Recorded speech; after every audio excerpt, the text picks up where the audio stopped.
Hello, I'm Kathy Berry, one of the Master Resilience Trainers from Army Community Service. Welcome to Family Resilience Training. Resilience Training is an awesome program designed to further develop your coping skills to deal with life's challenges. It helps you to bounce back rather than break over some of the adverse events in your life.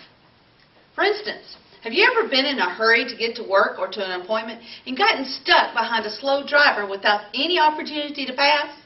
What thoughts ran through your head at that time, and what did you do in response to your thoughts? All of us at one time or another have had things happen to us where we've just gone off on the deep end that causes us later to shake our heads and wish that we had not lost control over the situation. Family resilience offers us a skill to help us cope with those kind of situations, and that's what we're going to explore today. The ATC model was originally developed by Dr. Albert Ellis, and it highlights the link between your thoughts and your emotions and your reactions. You use the ATC model to identify the activating event or the situation that occurs, your heat-in-the-moment thoughts, those thoughts that hit you right at that time that everything's happening, and the consequences that those thoughts can generate. ATC gives you greater control over your emotions and your reactions that usually occur when you have shown an overreaction or underreaction to something that's happened to you. ATC helps to build self-awareness, which is a primary target or competency of family resilience training.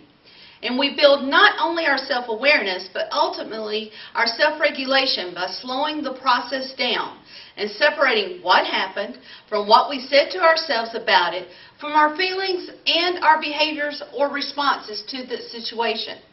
Okay, so let's start with the A in ATC. An activating event is the who, what, when, and where in a situation. We want just the facts. The fifth W, why, is left out. Why is often subjective, and you can become stuck trying to solve the problem before you truly identify the problem or decide if a problem actually exists. ATC is not a problem-solving skill. We will develop that skill in a later session. An activating event is the trigger. The situation can be a challenge, an adversity, or a positive event. For example, getting stuck in traffic when you're running late for an appointment. It has nothing to do with being good or bad. Some examples are the birth of a new baby, getting stuck behind someone going 35 in the fast lane. It could be a job promotion or your spouse announcing that the 4th deployment's coming up.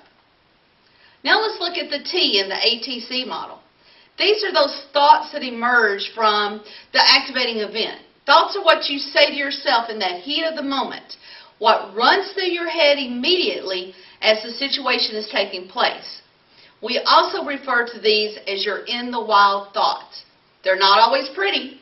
For instance, if this stupid person in front of me can't drive the speed limit when then they need to get off the road. And those drive our immediate reactions to the situation. Many times we're not even aware that we've had these thoughts until much later. However, it's our thoughts that drive how we respond to the things that happen to us. Thoughts can be productive or counterproductive. The goal in using ATC model is to make those thoughts more productive, to use your thoughts to ease you through those activating events that cause you later to ask yourself, why did I do that again? Or I can't believe I said that.